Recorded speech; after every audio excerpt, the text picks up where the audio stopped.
Hi. Hello.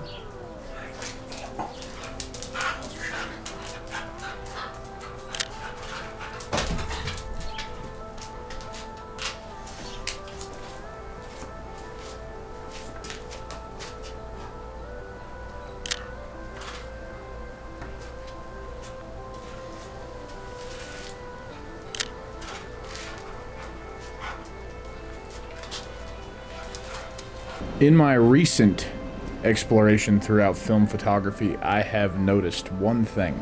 Shooting film, whether it be on a camera similar to my Mamiya, which this camera is actually broken currently, so that sucks. So whether I'm shooting on the Mamiya or I'm shooting on my faithful old Pentax K1000, I love this camera. Shout out to Yo Crawford. He also uses this camera quite extensively. I found mine at a Goodwill for $20 fucking.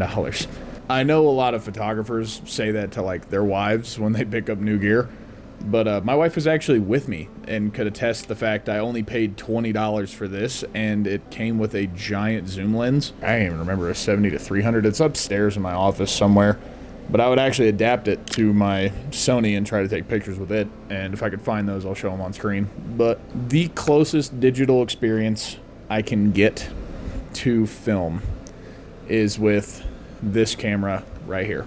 This is my father's old Nikon D40, and after he'd passed away, I took ownership of the camera. And funny enough, this camera has taken many pictures for me, and most of them were shit because I was brand new to taking photographs. And what I loved about this camera is you literally couldn't shoot with it if you didn't know how to do camera things, because it's a old ass Nikon from like 2006. But it is a wonderful camera. Like, I do enjoy shooting with it. It's just I have cooler shit to shoot with now, and it just kind of sat on my shelf with the rest of my decorative cameras upstairs. And now that it's too hot for me to even be upstairs because it's like 95 fucking degrees in Utah and it's like the same temperature upstairs, I don't go in there very often. So when I went in there to grab, I think it was a cable. I was grabbing a cable for my laptop because I had to charge my mouse. I saw this and the Sigma lens I have for it, and I was like, let me like pull it out again.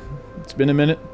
I've learned a lot more about photography since I started this whole thing like almost 3 years ago. This camera's actually not bad. It's really cool because I don't know if this will show up on camera because I have a polarizer on, but the only thing displayed on this screen is your settings. That's it. There's no live feed option. You have to take the picture, look at the back of the camera, see if it's exposed or not, and then adjust accordingly, because if you know how to use a light meter on this camera, then good on you, because there's like a little circle with like light things on it. I still to this day have no idea what it means. This camera produces images that give me the most film-like feeling. I have a Nikon DX lens on this, 18 to 55 mil. I also have a 55 to like 300 mil upstairs that's also a little telescopic zoom lens. This camera also probably has like 7 names because in different countries it's a different nomenclature for some reason. You can also pick these cameras up for very cheap. If you want a good starter like camera that is going to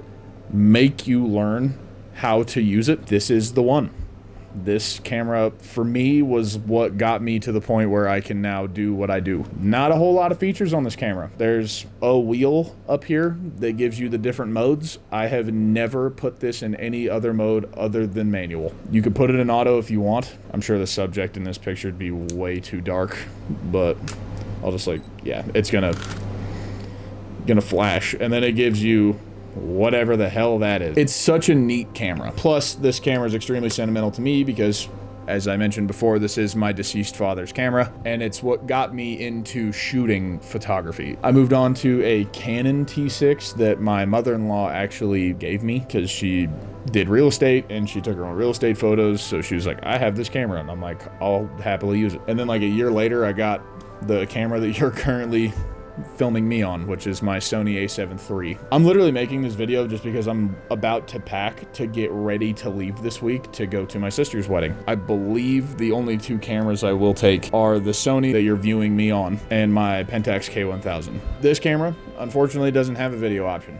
I wish it did. It would almost feel like almost like a VHS tape, because it's just It's just low quality enough that it's good. Like, I took one of my favorite photos I've ever taken, and it's fucking framed upstairs. And I'll show the picture here. It's of my dog Luna, who you saw give me a little hug at the beginning of the video. For Vegas, I'm gonna try to shoot street photography on film. I'm going to horrendously fuck that up. Putting that out there, the film photos that come back from that trip are not gonna be great unless I am literally stationary. I'm not good enough to the point where I can like run and gun, like fire off photos in like a crowded environment without thinking I'm about to elbow somebody, because I'm a big fucking dude. I will be attempting some street photography while I'm there. I will be posting some cool videos. If you want to know what like format those videos are going to be in, probably going to be closer to like a Grainy Days video. His videos are very nice. They're very relaxing. I am the complete fucking opposite of that. I am not anywhere near as watchable as he is, in my opinion, just because I hate the videos I put out.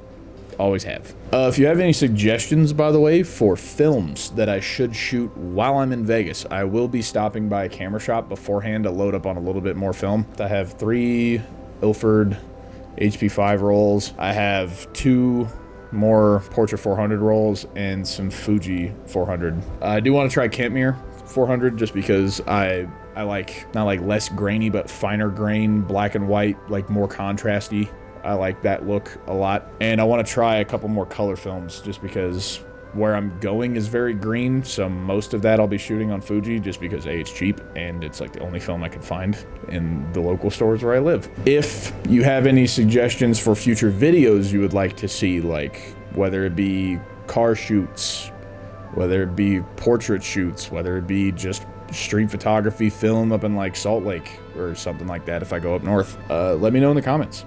I would love to hear what you guys actually want to watch instead of just like what I randomly put out for no reason. Quick little part at the end as I go to a closing. If you want a real digital film experience and you don't want to spend, I think, $1,900 on whatever the fuck this is that Fuji put out, pick up one of these cameras for 40 bucks, cover the back of your screen, and only shoot through the viewfinder where you can see your settings. That is the most film-like digital experience I can give you. You don't get to look at how it's exposed, you get to meter by hand, and then you're just stuck with what you got, then you get to edit them. I edit mine to look more either like Portra or more like Kentmere, and in some very, very slim cases, maybe like a Fuji preset that I use. Like the photos at the beginning that you saw of me taking pictures outdoors with my dogs, that's more or less the style photo I go with this. It complements warm tones very well. I got this camera for free. I then looked this up. This camera is $40 on eBay.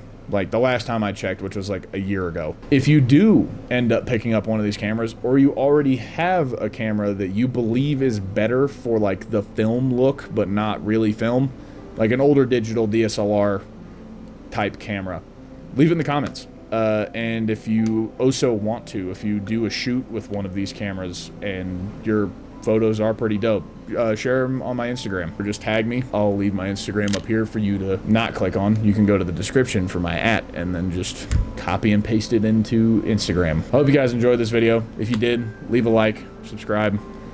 I hope you guys have a wonderful day, wonderful rest of your week. Good luck at work. Just remember, it always gets better. I love all of you for sticking around for this long, even for this like possibly a little bit shorter video than normal. But hope you guys have a wonderful day. Y'all have a great one.